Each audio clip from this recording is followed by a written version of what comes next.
आज की वीडियो में मैं आपको 6 ऐसे उपाय, 6 ऐसे तरीके बताने जा रहा हूँ, जिन्हें अगर आप अपने घर में आजमाते हैं या आप स्वयं आजमाते हैं तो आपके घर में नकारात्मक शक्ति कभी प्रवेश नहीं कर पाएगी, ना ही कभी आपके शरीर के अंदर प्रवेश कर पाएगी। इन 6 उपायों को, इन 6 तरीकों को ध्यान से सुनना और इन्हें आप करना भी है, यानी आप खुद भी इस्तेमाल करना और अपने घर में भी आपको ये उपाय करने हैं। आप इस वीडियो को ध्यान से सुनना ताकि बारीकी से एक-एक चीज़ आपको समझ में आए। कई बार नकारात्मक शक्ति हमारे शरीर में प्रवेश कर जाती है, तो कई बार नकारात्मक शक्ति हमारे घर में प्रवेश कर जाती है। जब घर में प्रवेश कर जाती है, तो वो पूरे घर में घूमती है। तो कई लोगों को, घर के परिवार वालों को कोई परछाई दिखाई देती है, भय लगता है या ऐसा लगता है कि उनको कोई दबाने की कोशिश कर रहा है। सपने में चिताएँ, सपने में मांस, इस तरीके की चीज़ें उन्हें दिखाई देती हैं।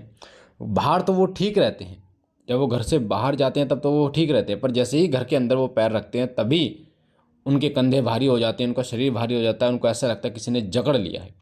तो ये सब क्यों होता है? ये नकारात्मक शक्ति के कारण होता है।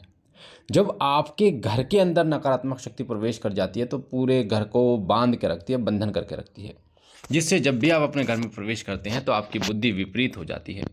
घर में लड़ाई झगड़े होने शुरू हो जाते हैं। साथ साथ में आपका दिमाग काम नहीं करता, आप जो है उल्टे सीधे डिसीजन लेने शुरू कर देते हैं, निर्णय लेने शुरू कर देते हैं, जिससे आप घाटे में चले जाते हैं, कर्ज आपके ऊपर बढ़ता चला जाता है। तो इसका कारण क्या है? वो नकारात्मक शक्ति होती है। तो 6 ऐसे उपाय बता रहा हूँ आपको, जिनको करने से नकारात्मक शक्ति ना तो आपके घर में प्रवेश कर पाएगी, ना ही आपके शरीर में प्रवेश कर पाएगी। पर इस वीडियो को लास्ट तक आपको जरूर सुनना है, तभी आपको समझ में आएगा। तो सबसे पहला जो काम आपको करना है वो करना है कि रोजाना कपूर जलाना शुरू कीजिए। सुबह शाम की आरती जो आप करेंगे ना, वो कपूर जलाकर आरती कीजिए। अब कपूर में भी बहुत सारी कपूर आती हैं। कौन सी कपूर का इस्तेमाल आपको करना है, प्योर कौन सी होती है? तो भीमसेनी कपूर जो होती है वो सबसे उत्तम रहती है। भीमसेनी कपूर घर में सकारात्मक ऊर्जा को बढ़ाती है, नकारात्मक ऊर्जा को घर से बाहर करती है। और जब आप भीमसेनी कपूर का प्रयोग करेंगे अपनी पूजा में तो एक पॉजिटिव इन्वायरमेंट आपका बनता है। कपूर आप जरूर जलाइए सुबह और शाम। जब आप आरती करें अपने इष्ट की तो कपूर का इस्तेमाल जरूर करना चाहिए, जरूर से जरूर करना चाहिए, पहला। दूसरा, सुबह सुबह माता बहनें पोछा जरूर लगाती होंगी। तो कई लोग जो पोछा लगाते हैं वो फिनाइल डालकर पोछा लगाते हैं या फिर अन्य लिक्विड जो आते हैं उनको डालकर पोछा लगाते हैं। तो मैं आपको बता दूं कि पहली बात तो ये जितने भी केमिकल होते हैं ये हानिकारक होते हैं, आपके लिए भी होते हैं और आपके परिवार के लिए भी। दूसरी बात कि आप इनको छोड़कर, क्योंकि इनका प्राइस भी महंगा होता है, क्योंकि रेट बहुत महंगे होते हैं ये चीज़ें, तो क्यों ना एक ऐसी चीज़ का इस्तेमाल करें जिससे आपके घर में सकारात्मकता आए, पॉजिटिविटी आए, साथ साथ में सस्ता भी हो। तो सेंधा नमक आपको मिल जाता है, 50 रुपये का शायद वो 1 किलो मिलता है। सेंधा नमक आपका काफ़ी दिन तक चलता है। सेंधा नमक आप जब पोछा लगाएं तो आप 1 चम्मच सेंधा नमक डाल लें पानी में, कम से कम 1 चम्मच डालें और उसके बाद उसको घोलकर उसके बाद उसका पोछा लगाएं। यकीन मानिए आप अपने घर में फ़र्क देखना शुरू कर देंगे पहले ही दिन से। आपके घर परिवार में सुख समृद्धि, पॉजिटिविटी, एक दूसरे के बिहेव को बदला आप देख लेंगे, एक दूसरे का जो व्यवहार वो बदलता आप देख लेंगे कि पहले कैसा था और अब कैसा है। घर का माहौल आप स्वयं देख लेंगे कि अब आपके घर का माहौल कैसा है। तो सेंधा नमक नेगेटिविटी को हटाता है, पॉजिटिविटी लेके आता है। तो उसका पोछा आपको जरूर लगाना चाहिए सेंधा नमक का। ये 2 मैंने आपको तरीके बताए। अब तीसरा तरीका, हवन जरूर करें। शिव कृपा चैनल, शिव साधना केंद्र चैनल जो कि हमारे ही हैं, दोनों पे मैंने आपको बता रखा है कि हवन कैसे किया जाता है। हवन लौंग से भी आपको बता रखा है, सामग्री से भी आपको बता रखा है, कैसे करना है एक एक स्टेप आपको बता रखा है। साथ में आपको ये भी बता रखा है कि कौन सी पहली आहुति कौन सी होगी, भोग कैसे देना है। आपको ये भी बता रखा है कि जो सामग्री का आप हवन करेंगे उसमें क्या क्या डालना है। तो हवन हफ्ते में एक छोटा सा हवन होता है, जैसे एक कटोरी होती है इतनी बड़ी, बस इतने में ही हवन हो जाता है। कटोरी जितनी बड़ी होती है उतने में उतनी सामग्री से हवन होगा, थोड़ी सी से। तो उसमें आप जो इस्तेमाल कर सकते हैं हवन कुंड का, या फिर मिट्टी की जिसमें चिड़ियों को पानी नहीं डालते हैं, पक्षियों को पानी रखते हैं, चिड़ियों को पानी रखते हैं, उसका इस्तेमाल आप कर सकते हैं हवन कुंड के लिए।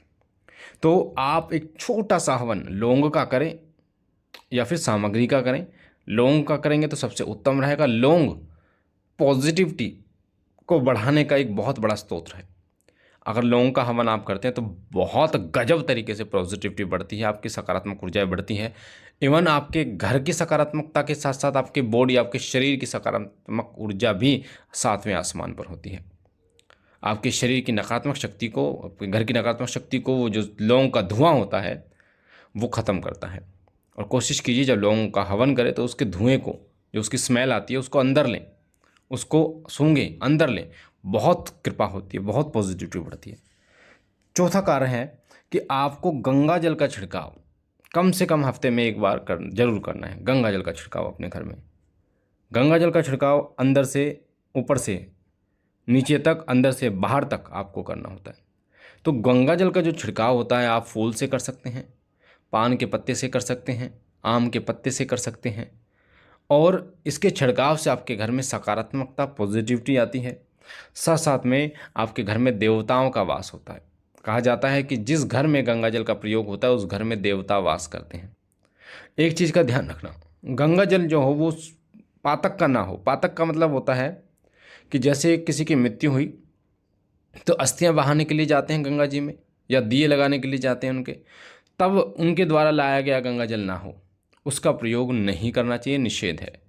आपको जो गंगा जल का प्रयोग करें, चाहे आप दुकान से लेकर करें या आप खुशी से गंगा माता के चरणों में आप जाते हैं स्नान करने के लिए, वहाँ से लेके आएँ, जितना भी लेके आएँ उसका प्रयोग करें तो सबसे उत्तम और सबसे अच्छा रहेगा।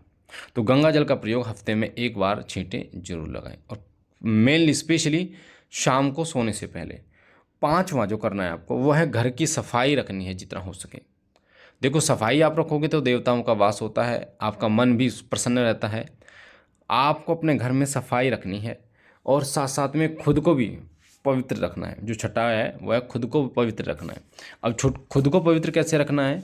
खुद को पवित्र रखने के लिए जैसे हम वॉशरूम जाते हैं तो पानी लेना ज़रूरी होता है। ये बहुत इंपॉर्टेंट बात बता रहा हूँ मैं आपको। जब आप वॉशरूम जाते हैं तो पानी लेना इंपॉर्टेंट होता है।